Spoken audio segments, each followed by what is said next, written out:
So at this time, what I'm going to do is I'm going to ask Bernie Scotch to come first. Bernie was the first one to announce his intention to run for this seat back at this time.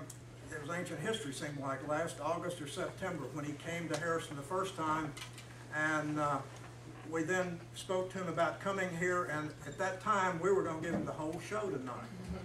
Now, Bernie, being a good military officer, he gives orders, but he also obeys orders, and so he's been very flexible in allowing us to let the other three candidates share his time with us, and for us to get to know all of them. We appreciate that. Bernie, come speak to us. Thank you. Thanks, Harlan.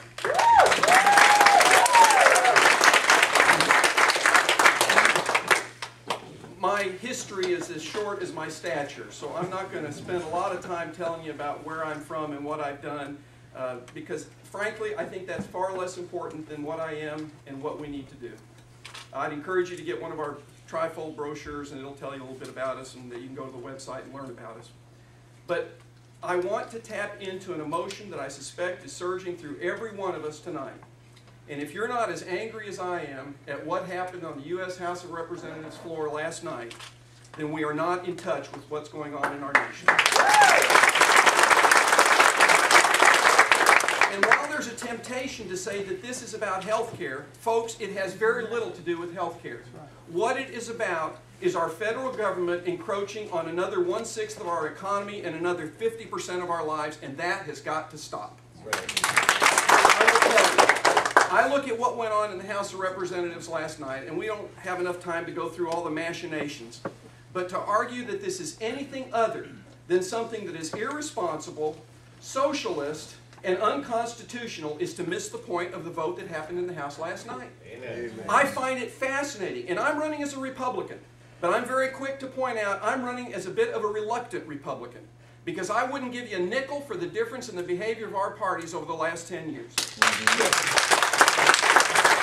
All the spending that has gone on in Washington, D.C. as the spending of a drunken sailor is to give drunken sailors a bad name.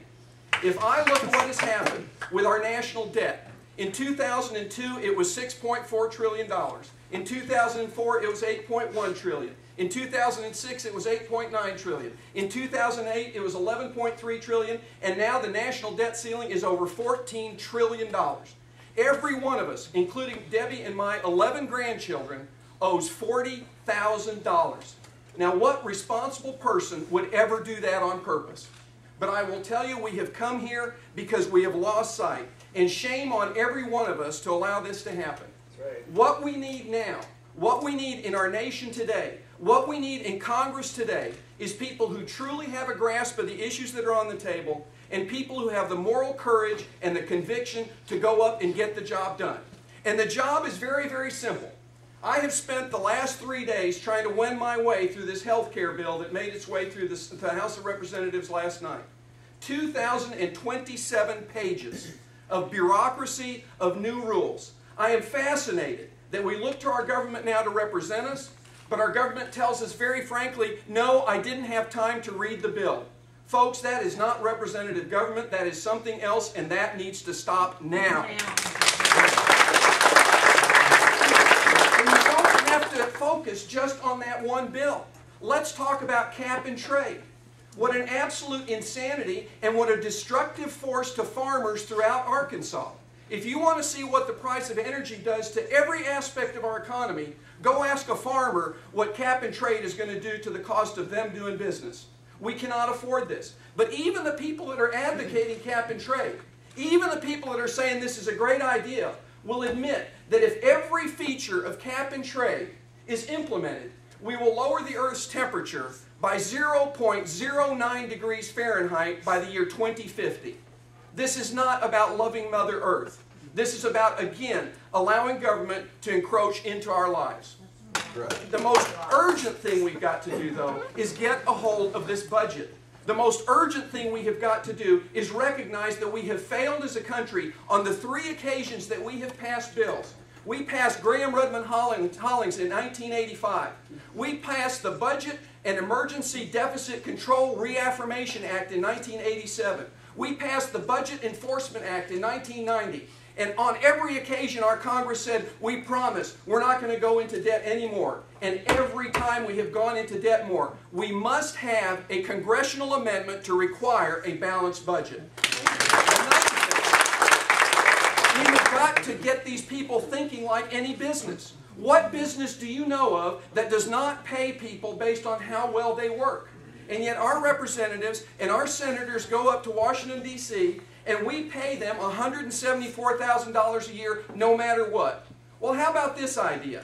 How about we lower the pay of people in Congress and people in both chambers, the House and the Senate, based on how much our budget is in deficit. And if it's 1/2 in deficit, they get 1/2 a paycheck. Let's do that.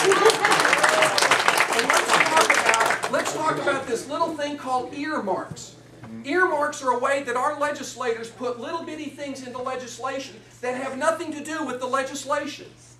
In the year 2009, there were over 10,000 earmarks inserted by our legislators on Capitol Hill.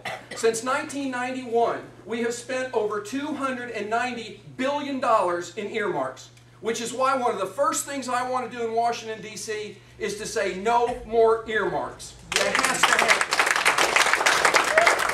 And then let's talk about this whole notion of the Constitution. And I'm sure you all have read the Constitution as many times as I have, and I love that document. And it's not very long. I'm dismayed when I see high school seniors graduating who have never read the Constitution of the United States. But let's talk about a couple of amendments. Let's talk about the Second Amendment. And let's talk about the fact that it says that a well-regulated militia being necessary to the security of a state, the right of the people to keep and bear arms shall not be infringed. I spoke down with several of my colleagues at a Second Amendment in Little Rock not long ago, and when I went there, I went through 3 signs telling me I could not have a weapon in my possession. What part of shall not be infringed do they not understand? We have got to fight for that. Let's talk about the 10th Amendment. And what the 10th Amendment says, that unless it's spelled out in the U.S. Constitution as belonging to the federal government, it belongs to the states or it belongs to the people themselves. What part don't they understand with a federal Department of Education that has 5,000 employees, that since May 16, 1980, when it was formed, has spent over $1 trillion? Folks, we don't need people at the Lyndon Baines Johnson building in Washington, D.C. telling us what need to be in school books for school children in Arkansas. We don't need it. We don't need a U.S. Department of Energy that was formed in 1976 by President Jimmy Carter, bless his heart, because he wanted to lower our dependency on foreign oil. Our dependency on foreign oil has gone up every year since 1976 when that was formed. I would offer that we need to do a constitutional review, folks. We need to go through every department and every program in the federal government to establish whether it is constitutional or not. And that is legislation I intend to introduce if y'all will trust to send me to Washington, D.C. Folks, we can do this. We can do this. We need to get people who are in passion, who understand the issues, and who are willing to go up there and fight. I will tell you, as a general in the United States Air Force, I learned how to fight. I will tell you, I've lived in Washington, D.C. for 12 years. I know the snakes. I've testified on Capitol Hill. I know how that ugly process works. But we need someone who understands it, and we need someone who will be willing to go up there and fight for Arkansas, not to bring back pork, but to restore the Constitution to where it belongs. Thank you very much.